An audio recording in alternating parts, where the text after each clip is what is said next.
Hey there, I'm Ben. Legion Glasses Gen 2 review. If you've been watching my channel, you know that I've reviewed a ton of really cool AR devices. That said, this video ends sadly because I had to return my device due to a manufacturing defect. But in an effort to preserve some sense of suspense, and so my channel doesn't completely tank, the exact nature of this defect will remain a mystery until later. Ooh. But if you are pressed for time, here's the whole video in a nutshell. Basically, I do not think that this device gives enough bang for buck. Further, Lenovo really needs to work on its manufacturing standards because manufacturing defects. There is, however, a lot more nuance and detail here that you are likely to find useful, so stick around. Let's get into it. Okay, fit, finish, and physicality.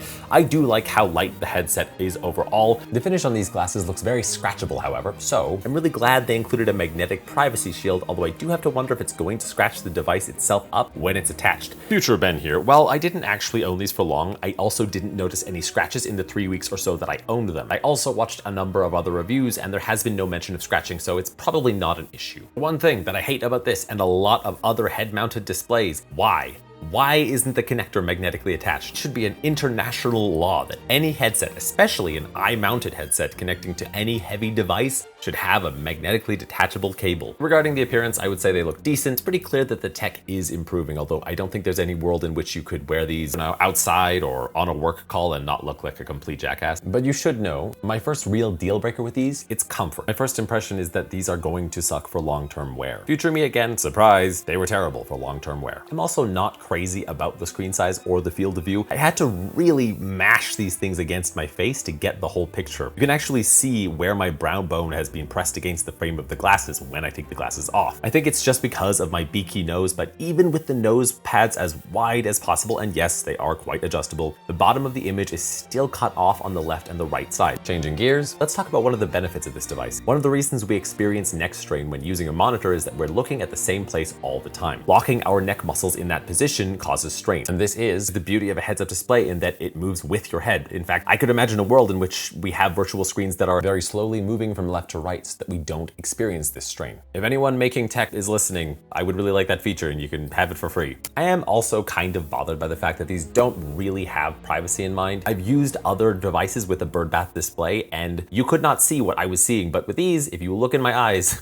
you can see what I'm seeing. And if you want to hide that, you need to put on the giant plastic guard, which again, just doesn't look good. But let's really get into long-term wear, shall we? After about 25 minutes of use, I felt the need to take them off. I just want to be clear, this is me without the privacy shield on. Primarily, the issue was the heat from the brow bar and eye strain. Now, it's possible that the eye strain was specific to me, but the heat of the device is both noticeable and also not horrible enough to be a deal breaker. But combined with the eye strain that I experienced, and it starts to become a really unpleasant experience. I did manage, however, to do 40 minutes of viewing, and the picture was really nice. And oh, the relief when I took them off. Sweet gods above. I really cannot express how good it felt. Like taking off shoes that don't quite fit. At first, I kind of wondered if maybe this is because there's something wrong with my eyes, but I've reviewed a number of heads-up displays and I've never really had that issue until this device. But to be thorough, I gave this to a friend to test. I have a really hot, eligible bachelor friend of mine who has actually worked in VR for many years, and he is famous for throwing up in VR. I gave him these to try and he quite enjoyed them. That said, he is also one of the nicest, most positive people I've ever met, so take it with a grain of salt. He did note, as I did, that they do get hot on the forehead, and he wore them for about an hour and reported no eye strain. The bottom line here, keep your receipts, because for some it seems to be a decent experience and for others, like myself, it's kind of unwearable. My last thought on the eye strain issue is that for some reason having the privacy shield did help a little bit. I think it just has to do with the double focus required to do both things, but ultimately, based on the other devices I've used, there's a way to do this that doesn't create that strain. Okay, I'll stop ranting. Moving on. Interface. To be frank, I have to say I like how simple the interface is. There's just one button and a volume rocker.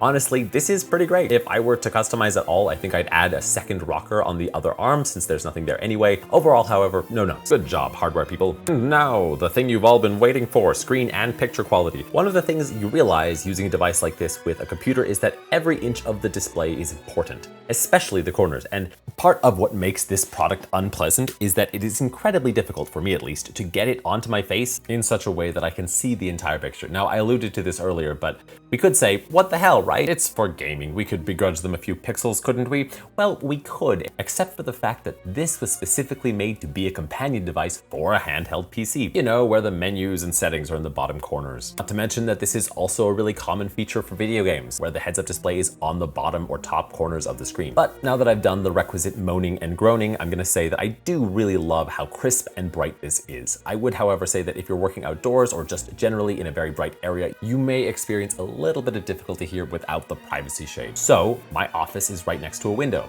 The unfortunate reality with these is that if there's even just overhead lighting, you're probably going to see your body reflected in these glasses, especially if you're using the privacy shade. It's a lot like the glare you'd get watching a TV in the daytime. You do eventually just kind of stop seeing it. It's not an issue that I have with my external monitor, which is placed essentially in the same place that I would see my virtual screen. Also, this part is very important. They worked fine for the first couple of hours that I used them, but maybe a day or two into testing, I noticed that any really dark tones like navy or black are glitching out, replaced by a really fluorescent dark blue. I've jiggled the cables, unplugged it, replugged it, reset it, all to no avail. Which of course brings us to tech support. Holy shit, holy shit, holy shit, holy shit, holy shit.jpg. If you have watched the Nime brand video, you know how garbage having no tech support can be. But what I think is worse is when a company pretends to have tech support. I wanted to find out why the display on this device was glitching, and I had hoped that I could at the very least submit a ticket about it. As far as I can tell, however, their support center is essentially just a cyclical maze. There are a lot of buttons that say contact us, but when asked what kind of device, and even though I tried every single possible configuration, I had no luck in A, contacting Lenovo about this issue, B, troubleshooting my problem in any way, or C, getting any kind of help whatsoever to resolve this issue. I'm actually going to give my first F ranking for tech support on this one, partly for giving me a serial number that apparently doesn't exist in their system, but also for building a chatbot that says,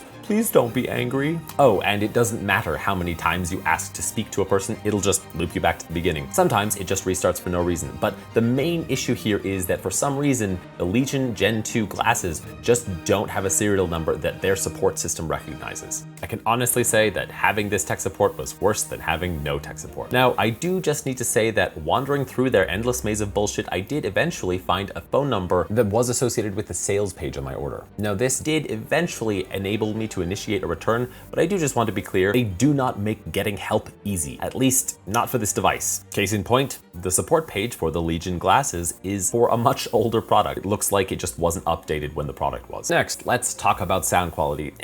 This is just kind of okay. This style of speaker is improving, and it gets high and mid-tones okay, but frankly, that's about it. And of course, you have no noise isolation whatsoever. Kind of ironic that headphones for your eyes ended up being the worst headphones for your ears. Software. This device is delightfully simple in this regard. You don't really need any extra software. It just functions as another monitor. One of the benefits here is that when you're writing your smutty fanfic on a plane, you can just set your laptop to mirror in the glasses. And with the privacy shade, you have plausible deniability, like an old lady reading a Kindle. We know what you got on there, Gladys. Here's the trouble though. The limited field of view and the no software means that I can't just adjust the picture size. This is frustrating because, as I mentioned, I can't get these adjusted so that I can see the whole image. Further, with a little bit of head tracking, a device like this can double the number of monitors you get, and honestly, it's disappointing that it doesn't have this feature, especially at this price point, which I will get into in the summary. Lastly, let's talk about ethics and environment. I like that they have resources on this in Canada, but ultimately, battery recycling is limited to whatever the province is willing to do for its residents. There is no company-led product recycling, but there are provincial resources for recycling if you should need them, which I will link to below the like and subscribe buttons. Just to say it again, ultimately, I prefer whatever is best for the environment and the people in it, but companies taking responsibility for the products they make and which inevitably end up in the landfill would be a huge boon for our oceans, parks, and landfills. I am, however, happy to report that at least Lenovo has issued a fairly extensive environmental sustainability report. Now, this is better than a lot of other companies. At least they're acknowledging the climate crisis, especially given that they're claiming to be pursuing reduced carbon emissions. That said, they're not being transparent about how much they're actually emitting. So a 25% reduction could mean 100 tons of CO2 or 1,000, maybe 1,000,000, we don't know. The reason they're quiet about this is likely because they don't want to be compared in some kind of global ranking of who's polluting the most. And before you rush to the comments to say this doesn't matter or it's none of my business, it is my business. That's what I do on the internet. But also, it matters to me whether or not my corporation of choice is dumping lead into a child's drinking water or killing an endangered species. I'm going to give them a D ranking for at least being somewhat transparent, but they could have scored much higher if they had had an external party verifying the claims that they're making. Without an independent, trustworthy third party, the reality is that any claim Lenovo makes could easily be faked. This kind of thing can and has happened more than once. Their source being, "Trust me, bro," doesn't exactly inspire confidence. Summary. These ones are a tough sell for me. It's a cool product, but I'll be honest, receiving a defective product on the first try does not inspire confidence. I think if they worked properly, I'd be tempted just to hold out for a better version of this.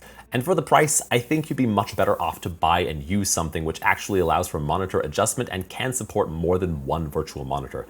Yes, I know they're primarily for gaming, but as a gamer with ADHD, I love having multiple screens. I'll have as many screens as I can take, thank you very much. Ultimately, I like that it's simple. I see the vision here. I love this idea, but frankly, it's not there yet. That, and you can get way more bang for your buck with any of their competitors. Holy shit, you did it. You made it to the end of the video. Congratulations. As always, thanks for watching all the way to the end. As ever, I'm Ben, this is BRBTG, and as always, I'll be right back.